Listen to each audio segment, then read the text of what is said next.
Welcome to the City of Good Life in the name of Jesus Christ.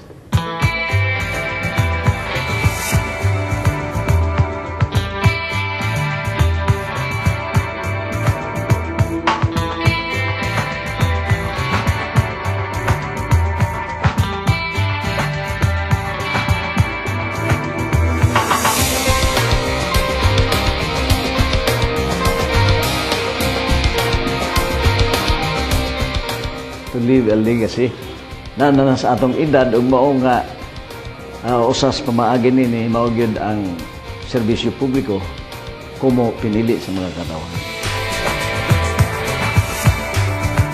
Ako ang ngayon kong magpasalamat kung mayor sa Dakbayan sa Rokita kay akong nakita nga ang mga tao ni dahig sa atong gihimo mas maka-reach out ko sa daghang mga tao pinaagi sa pagka-public servant. Ang pagpangalagad sa katawhan, usak ka seryoso o balaanong buluhaton. Usak ka buluhaton nga daw walay kahumanan tungod kay ang mga panginahanglan sa katawhan, usab walay katapusan. Usak ka buluhaton nga sa tinuuray, dili sayon. Tungod kay ang matang o kalidad sa pagpangalagad, kalagmitan, mag-agad man usab kung unsa ang dala sa kasamtangang panahon. Atong gitan-aw ang resources, funds nga available sa gobyerno o gi-maximize nato ang paggamit niini. Muna hinungdan nga pagpili nato sa mga priorities ato gyung napasigo sa atong kita sa Dakbayan. Daghan tag mga proyektong nahimo out of local resources. Rokita, City of Good Life.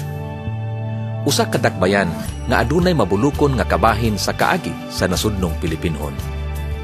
Apan, sukad sa iyang pagkahimugso, isip usa ka chartered city kaniadtong Enero 1, 1970, daw sama kini sa usa ka dakbayan kansang kasikas nagagikan lamang sa mga balod sa iyang lapihan ug sa mga mulabay apan dili muhapit na mga sakyanan. Apan sa tuig 2004, ang katawhan sa Rokita nihimo og usa ka mahinungdanong desisyon. Sila mihukom pagpili sa usa ka tawo nga adunay dakong tinguha ug kapabilidad sa pag-alagad isip amahan sa dakbayan, si Mayor George Almonte. Wala madugay na mugna ang mga programa ug mga proyekto nga naghatag og panagway sa dugay ng gidamgo sa mga katawhan nga kalambuan sa dakbayan. Kining mga programa ug mga proyekto nahimo bisan pa man sa dili hingpit nga panaghiusa sa mga miyembro sa konseho sa dakbayan. Apan tungod sa mga nakita nga kausaban, gihatagan pag-usab si Mayor George Almonte sa pagsalig sa mga katawhan sa eleksyon sa tuig 2007. O kining maong pagsalig, nakapadali ug mas nakapadaghan sa mga mihoras ug mga serbisyo nga nagdugang sa kabulahanan sa mga katawhan. City of Good Life nagpasabot na nga imong napahimutang nga ang mga tao may enjoy og but better quality of life. Naghimo gyud ta og nagsuhol gyud tag mga consultants to prepare the so-called comprehensive development plan sa syudad. Og dito nato makita ang mga angay hatagan o pagtagad. So mao ni nga nanggawas ning ato ang mga proyekto sama sa fishport, seaport. Kining maong mga proyekto nagbutang sa Rokita diha sa mapang ekonomikanhon sa tibuok Mindanao karon.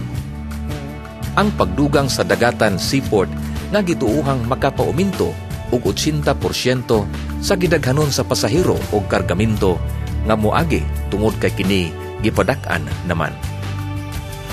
Ang pagtukod ug pagpalambo sa fishport nga gawas sa iyang paghatag og kahapsay ug kalinaw alang sa mga negosyante ug mga mangingisda, naghatag pagayud og dugang kita alang sa panudanan sa dakbayan. Pagpahigayon sa dugang mga taytayan. Ang paghimo og dugang barangay roads aron nga bisan ang pinakalayo nga barangay maabot na gayud Ilabi na kadtong nakita nga adunay dako nga tourism potential.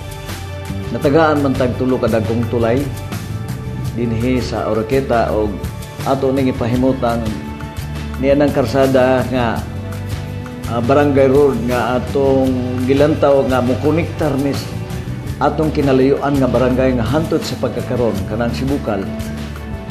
Dili pa gyud maabot og sakyanan. Og malahos kini maabot kanang atong gitawag Sibukal kay narabay natural springs din ha. Kining ma-enhance ang atong tourism destination as a city. Pagpahigayon sa computerization aron mapasayon ug mapadali ang pagbayad sa mga buhis sa negosyo ug mga buhis sa real property. Ang pagtukod sa CEDO kung City Economic Enterprise Development Office nga nakahimong sayon ug dali sa pagbayad sa mga abangan sa mga stall owners dito sa merkado. Ang pagpanindot sa dump site kung labayanan sa mga basura ubos sa mas gipalapdan nga solid waste management program aron nga ang Oroqueta makatabang pagpaminos sa daotang epekto sa global climate change. Gani daghan dinhi ang nakakat-on paggamit ug pagpalit sa produkto niini nga organic fertilizer. Murag subdivision atong dumping site na gakrus-krus kay kasada na aron sayon pagpahabwa sa mga malata biodegradable kay ato maning himuong ug gihimo na gid nato ni siya nga organic fertilizer.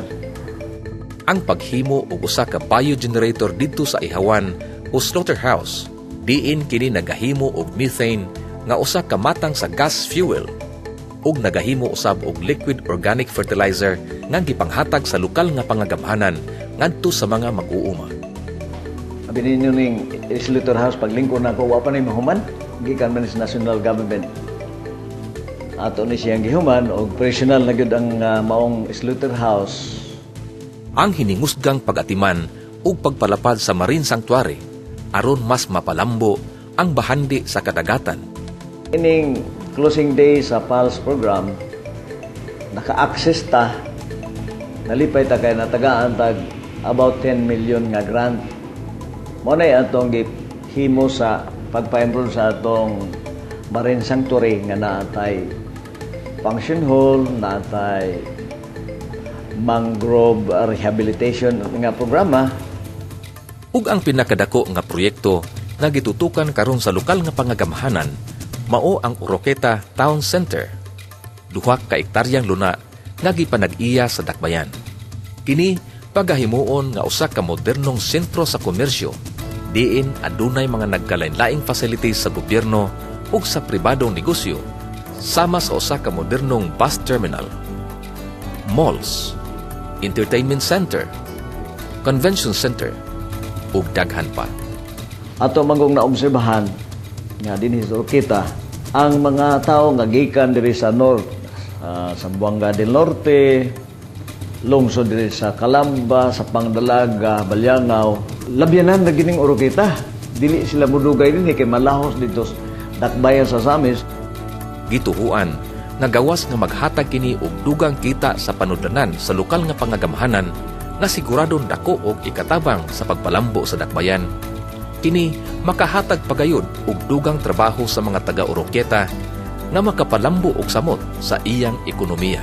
Ug tungod kay kini manindot, magsilbi unya kini nga batubalani sa dugang pang mga negosyo gikan sa mga silingang lungsod sa Misamis Occidental. Kung mahuman na unya kining maong town center, ang Oroqueta mahimo na gayod nga dili kay usa ka agianan lamang, kundi usa na gayod ka destinasyon. Sa atong mga katawhan sa Dakbayan sa Oroqueta, ako maingon nga daghan kayong salamat sa inyong pagsalig o pagsuporta. Akong paghinauton nga ipadayon ninyo ang inyong pagsuporta kanako o nining tanan dili o di nako ni kalimtan. Mao ni nakapadasig nako sa pagpadayon sa pagserbisyo. Oroqueta, City of Good Life.